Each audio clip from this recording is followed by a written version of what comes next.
Today we're going to start Chapter 14, Refraction.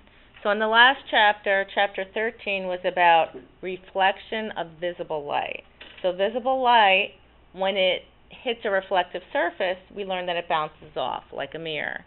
In this chapter, we're going to look at refraction. So the word refract means to bend. So visible light, when it goes from one medium to another, what happens is it's going to bend. And why is it going to bend? Because different mediums have different densities. They have different physical characteristics. So refraction, the change in direction of a wavefront as it passes from one medium to another. And it's the bending of visible light. Now when we look at this diagram shows light bending going from air to water. But like we always have to do in physics, we always have to have a frame of reference. So our frame of reference, we have two. One of the frame of references is right here. This is the boundary between the air and the water. So if we look, this is the air and this is the water. So this boundary is important. The other important boundary is this, which is the normal. The normal is perpendicular to the boundary. Just like when we looked at reflection, with refraction, we're going to measure the angle from a frame of reference, and the frame of reference is the normal. So again, incident means, in layman's terms, where it's coming from. So the ray of light, where it originates, we're going to measure that angle, the incident angle, from the normal. Then, as it goes from one medium to another, depending upon if it's less dense or more dense, it's going to bend a certain way. Now, this incident ray of light, if it went straight, it would look like that. But it's not going straight, because what happens is, as it goes from this less dense, because air is less dense, to water, which is more dense, what's going to happen is it's going to slow down. Now, in the last chapter, we learned that the speed of light in a vacuum is 3.0 times 10 to the 8 meters per second. But as a medium starts to have matter and it gets denser, the visible light is actually going to slow down. And as it slows down, it bends. So again, if it's going from air to water, because water is more dense, it's going to bend towards the normal. If it goes from a more dense to a less dense, which would be the reverse, it would bend away. Now, that's a typical question that they're going to ask you on any standardized test. So whether you're taking the physics subject area test, whether you're taking the SAT-2, whether you're taking the test in this class, that is a question that you're going to be asked. And it can be phrased in more than one way. If I'm going from a less dense to a more dense substance, which way does the ray of light bend? Does it bend towards or away from the normal? So that's a typical type of question in this diagram. And that's what, on this page of notes, and we can just fix this little typo here, that's what this page says in words, but it's easier for you to visualize. So again, light bends towards the normal if the speed is reduced, and then it bends away from the normal because it's going to speed up.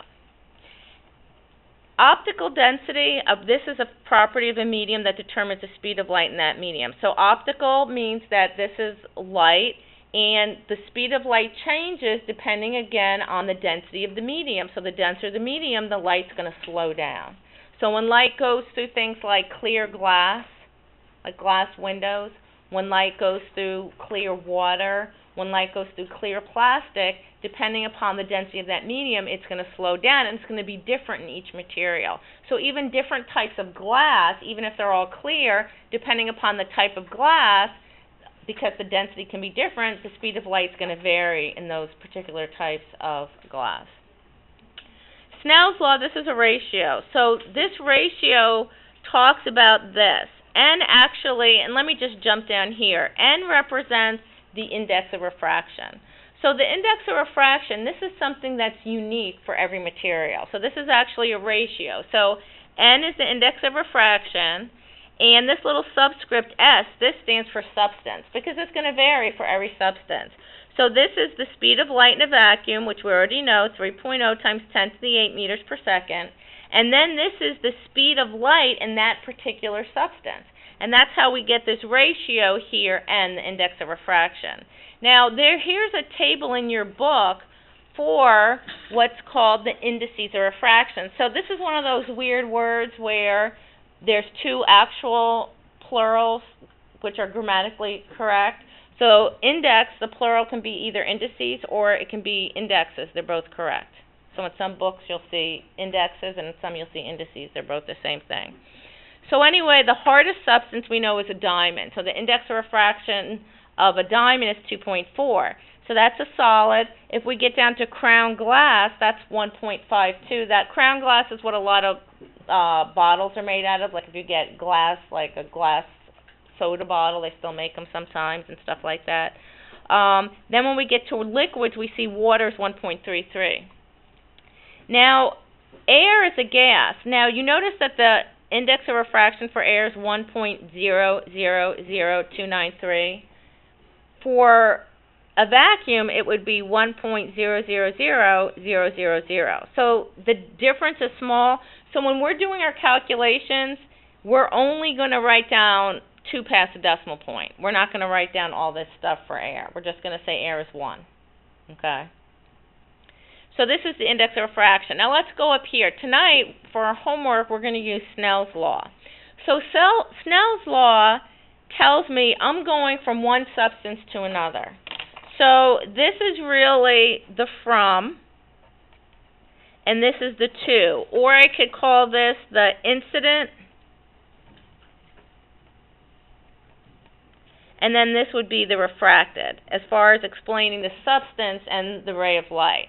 So when I'm saying where it's coming from, this is N1, which would be the index of refraction for that particular substance, times sine of theta 1 is equal to N2 sine of theta 2. The only reason I wrote it like this is that's the way that I think I learned it when I was in high school.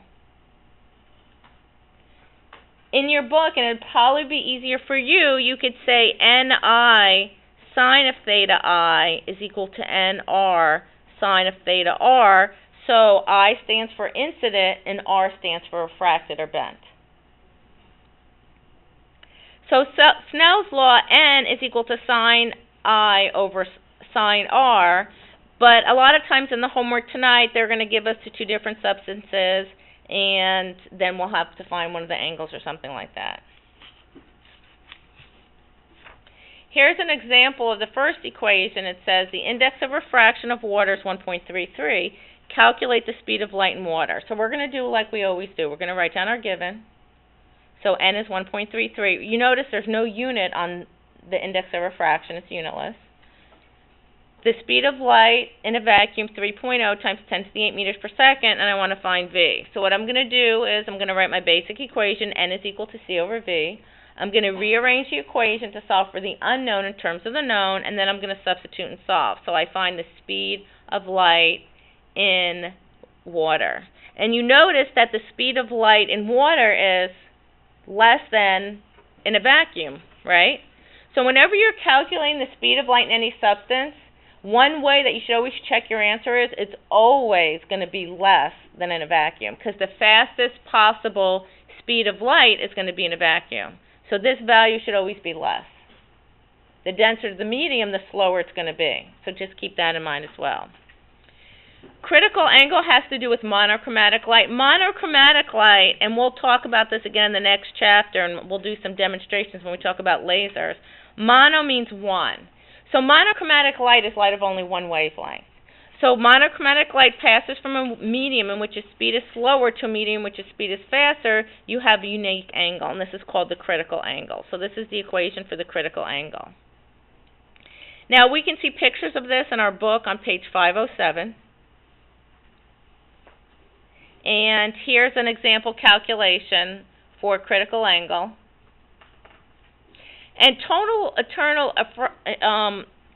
internal reflection, something has come about called fiber optics. And this has changed technology in a lot of ways you're not aware of. When I finish this, I'm going to show you just one application. I'll do a couple other demonstrations throughout the week of total internal reflection and applications of fiber optics. So what we'll see that we're going to see that the light actually stays in the medium. So it keeps staying bent and it doesn't leave the medium. And again, I'm going to show you that in a second. And again, these are optical fibers. They can be glass, they can be plastic, because this one right here in front of me that I'm going to show you in a second, this one's plastic. And I'm going to show you, and we'll talk about a lot of the applications. So this is it for the notes for today.